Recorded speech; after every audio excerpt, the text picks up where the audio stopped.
D.S. Smith is the first fully integrated packaging company to become a partner with the Ellen MacArthur Foundation. So we're really pleased to have them. You know, we have a lot of companies like Coca-Cola and Unilever that use packaging, but this is the first time we've had a company that really creates the packaging, and that's their major business.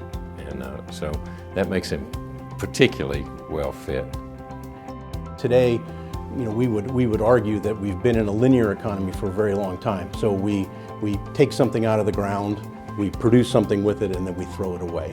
You know, what Ellen's foundation and what the organization is trying to do is educate the world, not just one little piece of it. They're trying to educate the whole world on the circular economy. How do we take materials, our raw materials, our natural resources, turn them into a product that we use, in our case packaging, be able to use that package for its intended purpose, and then be able to recover it, process it back in, and reuse it again in our packaging or in our customers' packaging.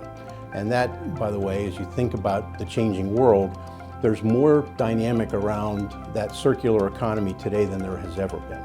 The Ellen MacArthur Foundation is one of the leading educators in terms of the circular economy.